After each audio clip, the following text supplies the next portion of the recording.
All right. Welcome, welcome, welcome, everyone, to the Women's Empower Network. I am so excited to have here with us today Sandra Adler. She has been a spiritual counselor for over 50 years. Up and there, that other window is. Well, I'm so happy to be here. Thank you so much for having me on the Women's Empower Network. There we go. All right. Technical difficulty. All right. So let's start. Let's just continue this. And Sandra, I will let you take this over because this is about you today and sharing you with this group. Well, thank you so much. I'm so happy to be here. I'm so happy I'm alive. I'm so happy I'm able to share. I started off rough childhood, and everything that I went through, I learned from it, and I eventually helped other people go through the same kinds of things through my spiritual consulting work. And I wrote a book to help children go through all that stuff and to help them with all the solutions that I have found. Because before I pass on, I want to pass on everything I've learned so that it will not be a waste. Because I started off in a family where my mother was violent and she used to beat me all the time. So when I grew up, I was with a guy who beat me all the time because I figured that's what love was all about. And so that violence led me to my spiritual awakening because one day I woke up on the carpet in a pool of my urine and blood. And I said, oh my God, this guy's going to kill me. So that was my the bottom of the barrel. That was the end of that was when I realized I needed help. So I went to a psychiatrist and I had private sessions, and then he had group meetings of group therapy. And so in the group, there were people all talking about all these horrible problems they were having. And so one of the ladies said to me, Sandra, you keep telling us that you're hearing these voices and you think you're crazy. And she said, I heard a lady on the radio, and she was saying that some people hear their angels talking to them and they're not crazy. And she's going to be giving a lecture here at the Detroit Airport Holiday Inn. And I want you to come with me because I don't like to go out at night by myself. And I said, oh, angels. I don't believe in that shit. Oh my God, I'm not a religious type person. No way. I don't want to do that. And she said, oh, please come with me. It's dark at night and I don't want to go out. And anyway, she begged me to go. She was my friend. And I said, I'll come with you. Well, I went to this lecture. It was called the Inner Peace Movement. And the lady was talking about who I am, why I'm here, where I came from, where I'm going. She talked about everything about life. I've never heard it before. I never heard it from my family. I never heard it in school. I never heard it anywhere, but I heard it and it made sense. And she said, and I can teach you how to communicate 2 ways with your angels, your spiritual helpers. And I said, well, I won't be able to do that because I don't believe in them. So, anyway, eventually I said, okay, I'll do it. So, when I learned how to talk to them, she says, now we're going to practice. So, when I leave, you won't need me anymore. So, the first question she had me ask was, do you love me? And I got such an overwhelming response from these angels I didn't even believe in. I just broke down and cried. I said, how can they love me when I don't believe in them? How can they love me if my parents didn't love me? How can they love me if I don't even love myself? Oh my gosh. So I went home that day and I started asking questions. I was so excited that I finally had somewhere to get all the answers.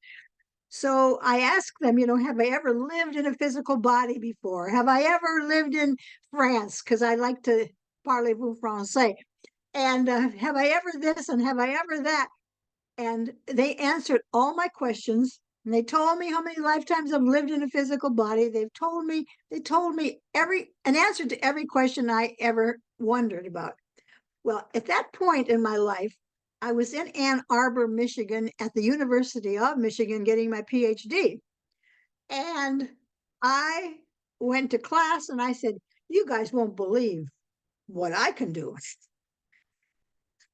I can talk to my angels and they tell me everything. I don't need to read all these books that we're reading. I don't need to do all this because I can just ask my angels and they'll tell me all the answers."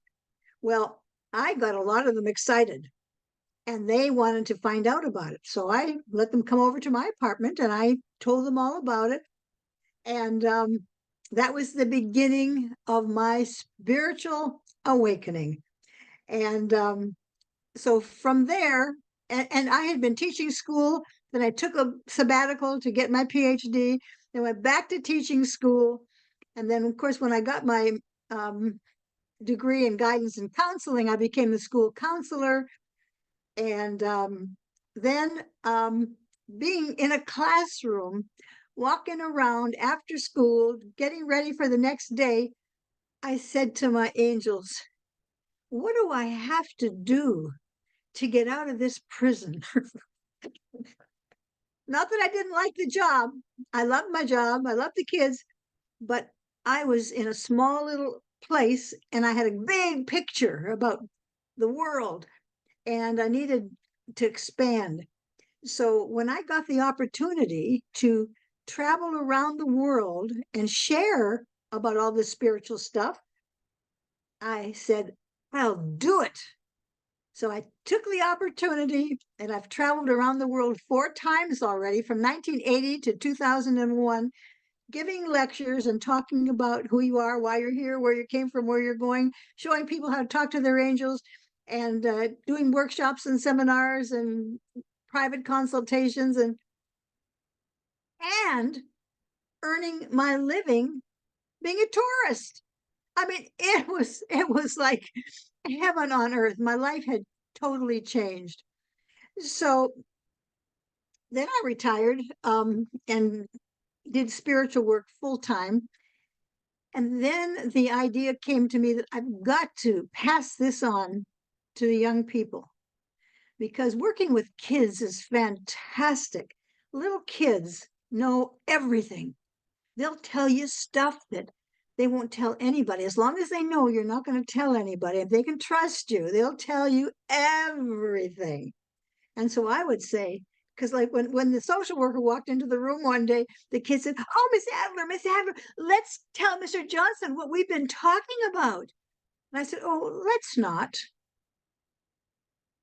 And then they knew this was between us. It was our secret because they were telling me things about, I remember Jimmy. I just love that Jimmy so much. He said, "Miss Adler, did I ever tell you about the dinosaurs?" And I said, "No, Jimmy, tell me all about it."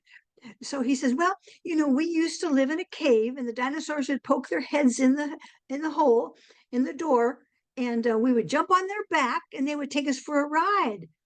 And another little boy in the classroom spoke up, says, "Jimmy, you remember the time I came with you?" And he says, "Oh yeah, I remember." So this was a kind of classroom I had. And so at that point, I had been taught that there were no dinosaurs and human beings on planet Earth at the same time. And this was back now in the 60s when I was teaching first grade. And well, I think it was the 70s. And so later on, I saw an article and it said, "Oh, they found men's footprints and dinosaur footprints at the same place." So while Jimmy was telling me all this wild stuff, I said to my angels, is it true what Jimmy's saying? And they said, yes, it is. So when I saw the article, I said, my gosh, my angels were right and Jimmy was right. So these kids tell you everything. They knew who they were in their last lifetime. They remember who they were. When I was growing up, I used to do this and that. And I listened to them. I said, oh, tell me more. And they just couldn't quit telling. And the parents would say, oh, my child has such a great imagination. And I'm saying to myself, there's no imagination. This kid remembers. So I wrote a book. It's called Saturdays at Kieran's. And it's an Amazon bestseller. I'm so excited about it. And what happens is the kids go to Kieran's house on Saturdays, and they go there because in school, the teacher said, I want you to write a poem about yourself and introduce yourself to the rest of the class. It has to be 4 lines, and all the kids are moaning and groaning. Oh God, I can't write poetry. I can't even write a sentence. Oh my God. So these are sixth graders. And Karen says, well, if you come to my house on Saturday, I'll help you with your poem. Because Karen was from India and she was trying to make friends. And the kids were bullying her, picking on her because she was dark skinned and had a funny accent. So she asked her mother, and her mother said, yes, yes, invite them over.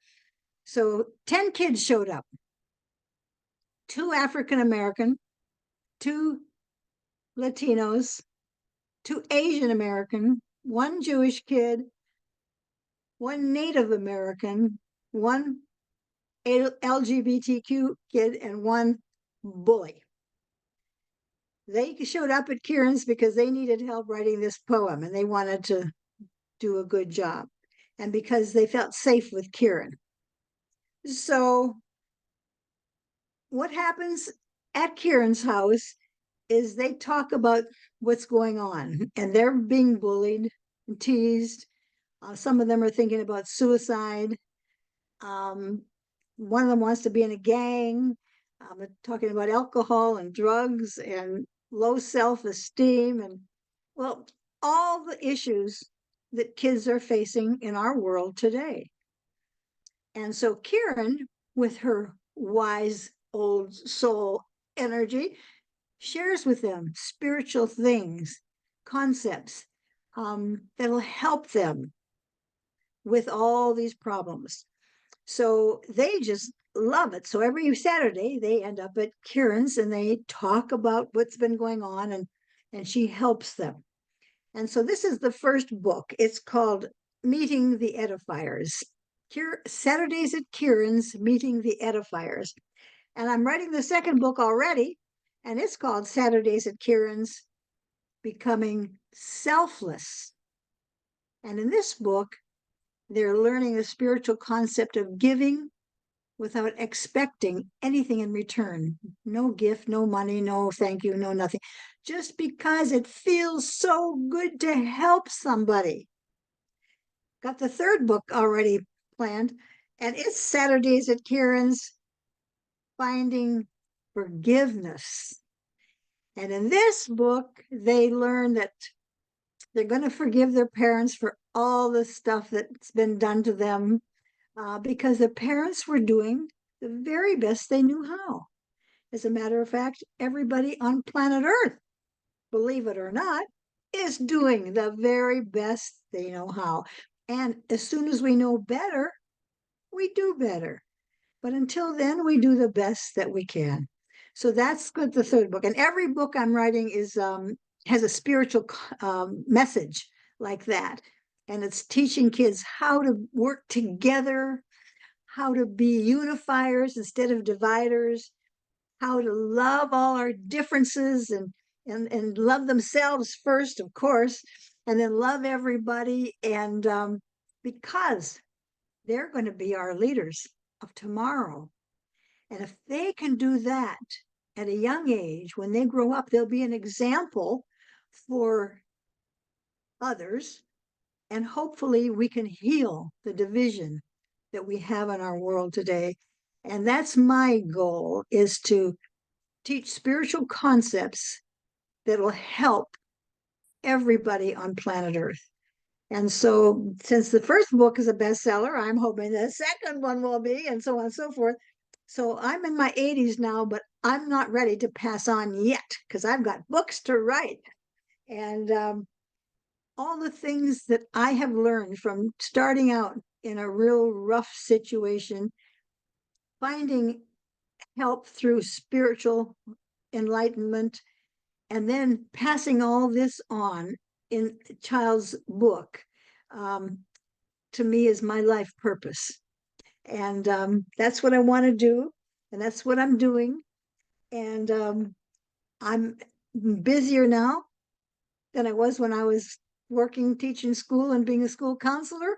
And I'm happier now than I've ever been. I think life begins at 80. At least it does for me. So, what my message is for all women out there: don't ever give up. If you have a dream, a picture in your mind of you doing something, or a thought that something you would love to do it. Do it. I've been writing books since 2001. It's been 23 years.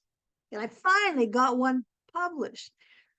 So I never gave up. I never gave up. I never gave up. And that's my message. Don't give up. There is a way. All you have to do is say to your angels, or whatever you call them, master souls, the great white spirit, ascended masters, Holy Spirit, God, spiritual guides, whatever you call them, everybody's got spiritual help. Everybody has at least one. I'm going to call them angels. Well, let me call them helpers. That's less religious. Everybody has at least one spiritual helper. If your life purpose has to do with things and ideas, like a mechanic or a musician or an architect, you'll have one or two helpers, because that's all you need. You just need a little bit of spiritual help, and then you can do all that other stuff. But if you're here to work with people, that's a hard job. So you'll have at least 3 spiritual helpers or more. And you can have a private consultation. I do them over the phone, in person, everywhere, and teach people how many angels they have and how to talk to them and how to get their answers, and which way they communicate. Everybody communicates in a different way. Some of us communicate with pictures, some with facts, some with feelings, some with inner knowings. We're all a little different. So you learn how you communicate and how to communicate with all the other kinds as well. So it's a great private consultation, and I'm available 24/7 to help people spiritually. And so that's about it. That's That's a unless lot. you have some questions about how I got to where I'm at. It's like taking what has happened to you through your life, because we're here to learn. Planet Earth is just a school, and we're here to learn. And once we learn it, if we can pass it on to others.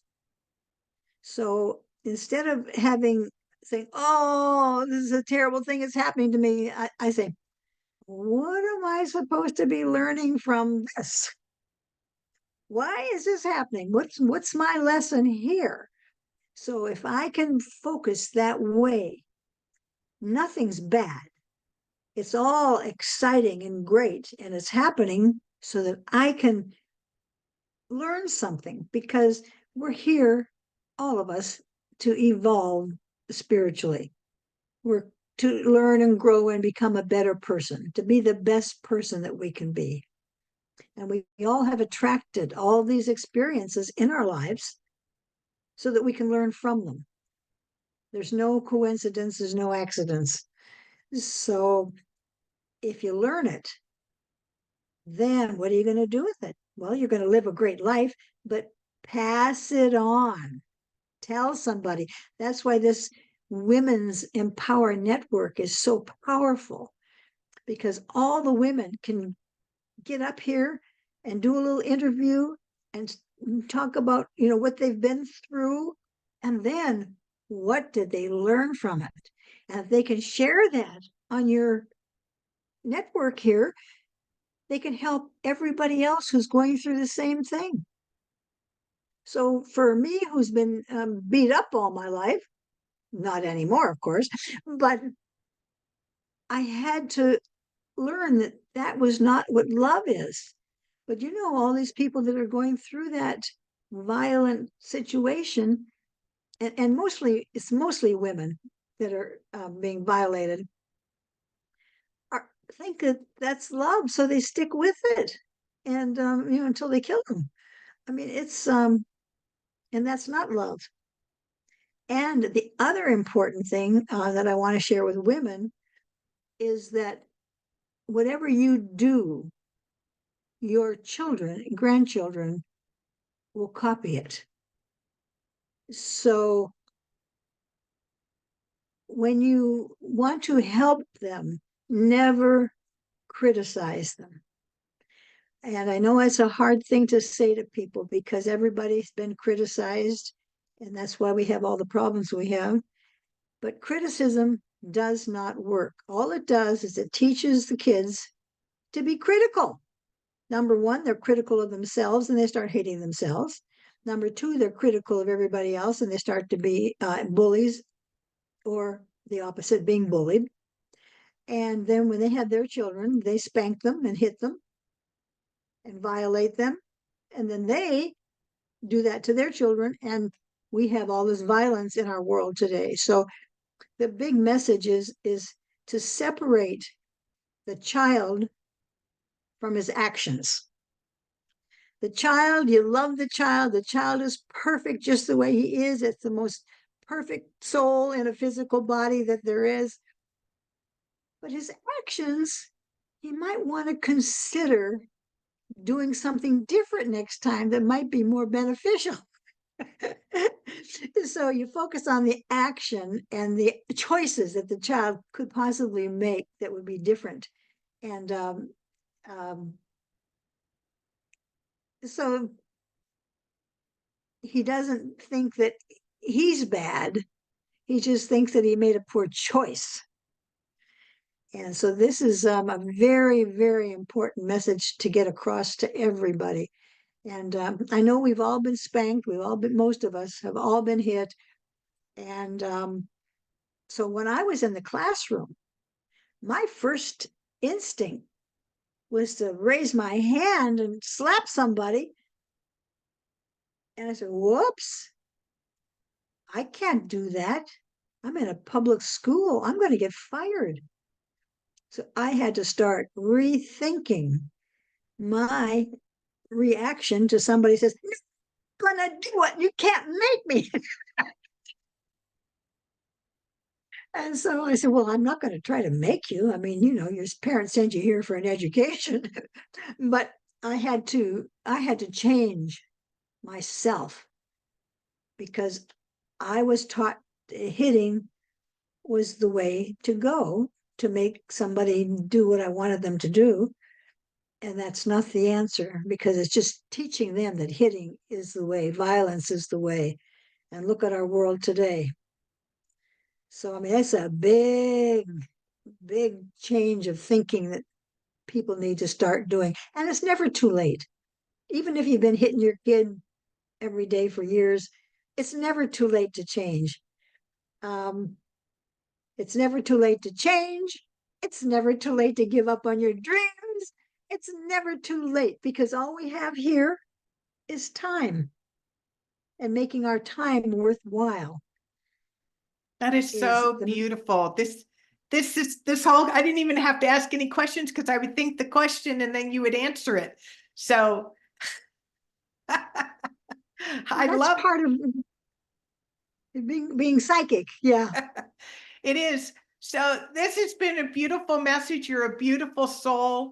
And I want to make sure that people know that we'll put it in the video post that'll be featured at the top of the Women's Empower Network, where to find your book and how to get in touch with you so that they can evolve to their next level of evolution, whatever that might be for them. So thank you so Well, much. you're Go. welcome. The book, it can be found on Amazon.com, and it can be found if you go to my website, which is sandraadler.com. And then you just, when it opens up, you just click on buy a book, and it'll go take you right to Amazon. Plus Perfect. everything else. Yeah. All right. Well, you have it, and we will see you all next time.